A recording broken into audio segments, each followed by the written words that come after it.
Alright guys, this is a video to recap what we went over yesterday and also show you how to write equations of inequalities, which is what we didn't get to yesterday.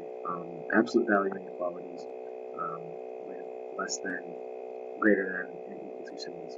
So I'm just going to quickly go through what we went through, and then we're going to get to how to write those equations, and your homework will kind of be the same. So let's get to it. So remember, when we're looking at absolute value, okay, big things that we want to talk about from yesterday. The case when x, the absolute value of x is equal to b. Remember, the first inequality you come up with, and we get two of them, the first inequality is just stripping away the absolute value symbol, okay?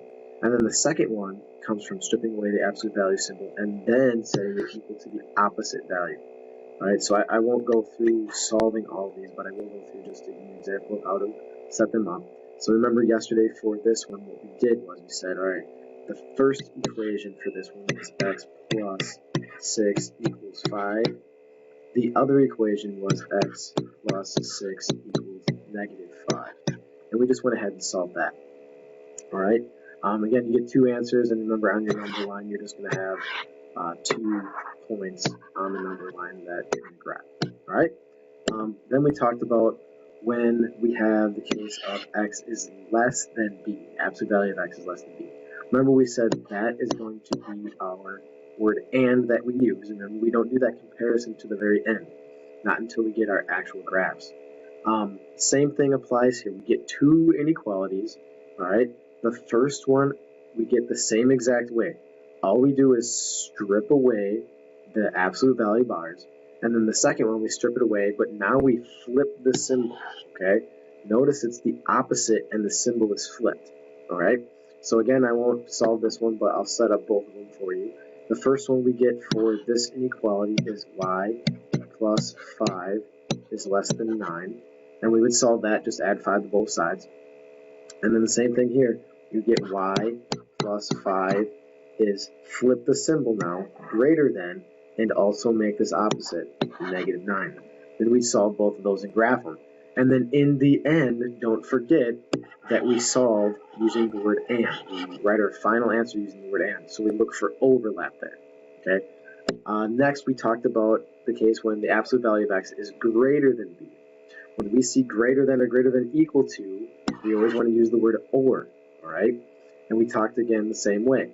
If we want to set this inequality up, the first inequality again gets written with the stripped out absolute value bars, so it gets to be looking like 3y minus 3 is greater than 9, and the other one is 3y minus 3, flip the symbol around, less than, and make that opposite, negative 9.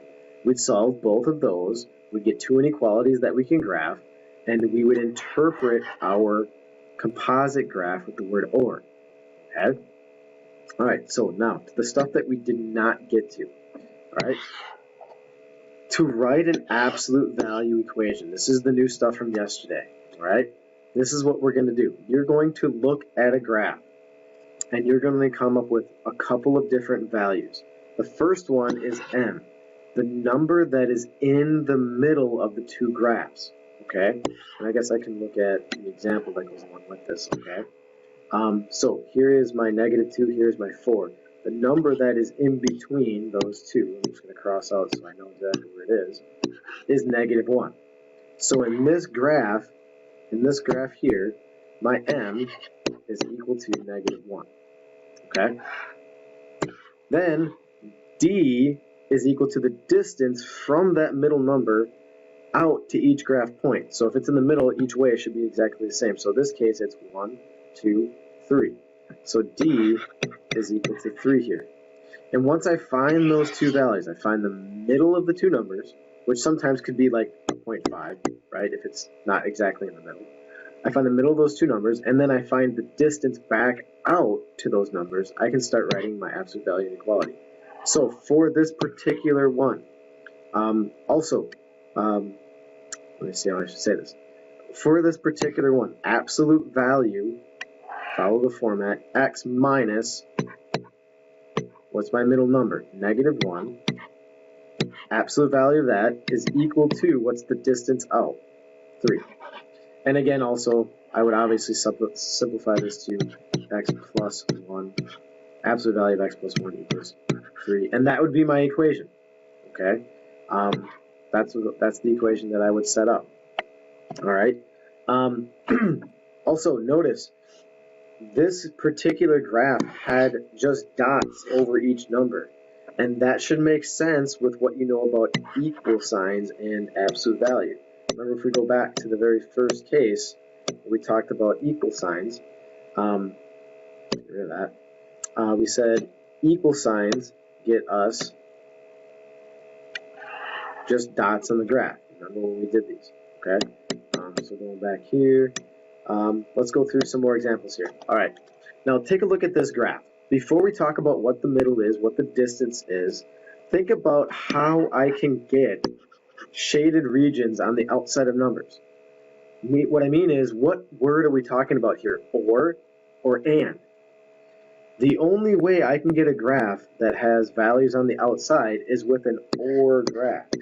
And remember, if we go back, absolute values that have the word or are greater than. So I'm going to have some absolute value here, absolute value,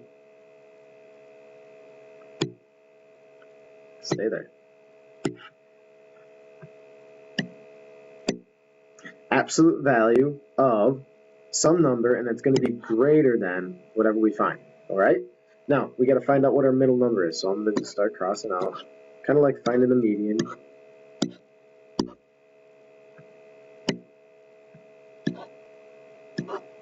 So I'm right in between here. So I'm at negative 1.5.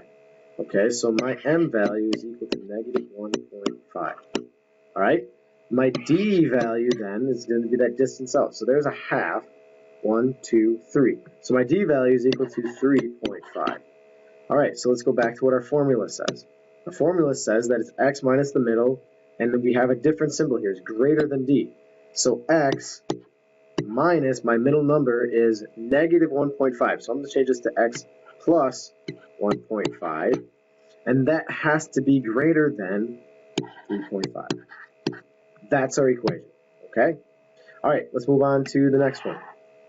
Okay, think about this. How can I get a graph that has overlap in the middle and nothing on the outside here?